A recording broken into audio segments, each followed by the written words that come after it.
What's the date today?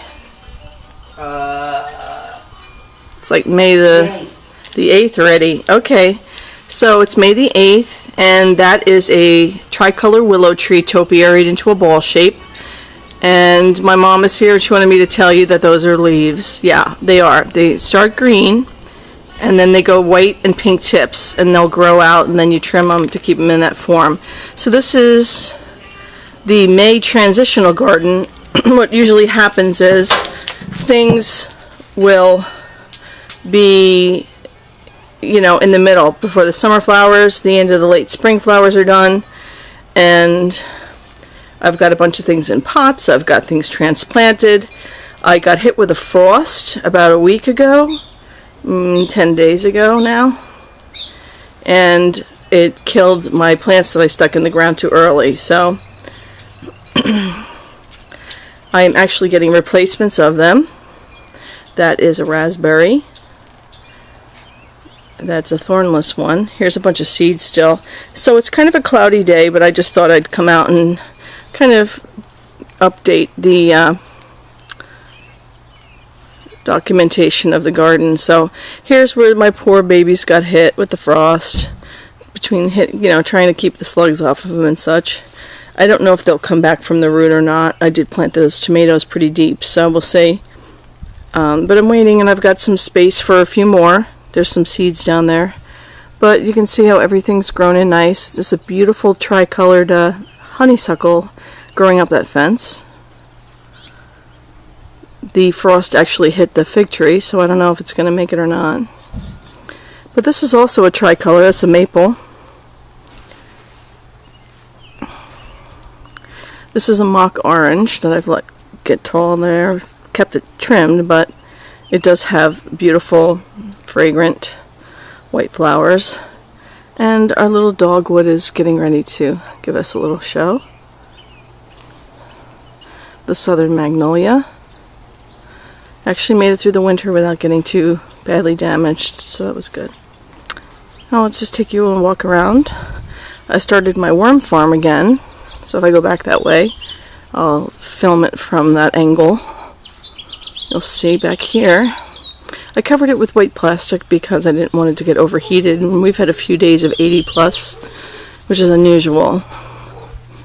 And here's one of my first roses from my beautiful Rambler. Look at that beauty right here. Hello. Going to be very fragrant, beautiful pale pink.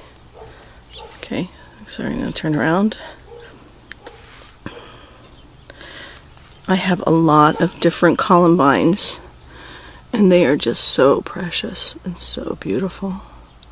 I did them with seeds. They grow well with seeds. So here's my worm farm, and underneath I'm collecting the worm tea, but I just dug them up from my yard. I didn't buy any red wigglers, so far they seem to be happy in there. So I'm just going to do a turnaround. Oh, this is a climbing hydrangea behind it. That's settled in and quite happy there, so it looks like this is going to be a good year for him so far.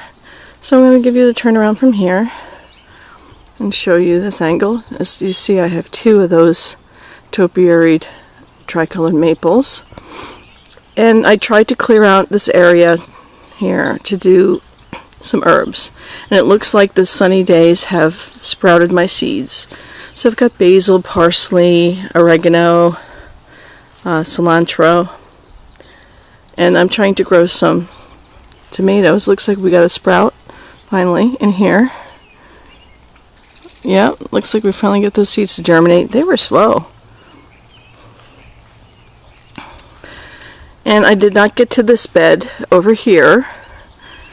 So basically it is status quo until further notice. But everything else is looking good. The hard work's paying off. Coco's here. She just had her teeth cleaned yesterday. It was the first time in her whole life, 8 years old. I moved the roses, if you remember my Julia Child. So I moved it here, and then I moved another red rose behind it into the tub. Put a lot of strawberry plants all around it. It got hit with the shock of the move and then the frost, but it looks like it's coming back. But it did take quite a hit. but hopefully it's hardy enough that it will come back. And then my other roses interspersed with strawberry plants.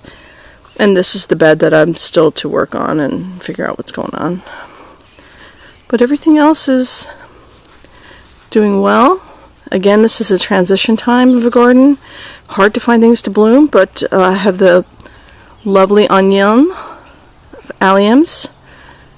And those are not the largest ones that come. They're like one size down from the largest alliums, the pretty balls. Those are great for transition plants. So you can, and columbine, they bloom in May. So that's kind of a tough month for me to find things to be of interest. Here we have my lettuce, red oak lettuce. So I can cut for salads, put some strawberries in the pot there. Lots of interesting things happening. And I wanted to get this documented. My seeds are coming up here. I have some pole beans and also some climbing cucumbers there. I don't know if they're just starting to sprout. Trying to keep the slugs off of them. And then also we have the Walla Walla onions over here. Some more pole beans growing in that. You can see where they are right now. It's going to definitely be a chore to keep the slugs out of there. And these are all, well, quite a few transplanted roses. The yellow one has been there since last year. It's doing well. My beautiful white Russian lilac, gorgeous. And then down here is Walla Wallas. I planted them close so I could enter every other one. I'll take out for green onions for salads. And then I have things growing up here along my arbor. But definitely clematis, columbine, the allium are very good transitional plants because it will still be a while. That's a beautiful clematis just opening before even my, peonies open and such. Irises, I have some geum, I believe it's pronounced. The red is the geum. It's a very hardy perennial, divides easily. Very nice. And then my little snow peas down here. They're just starting to sprout for me. They provided quite a bit.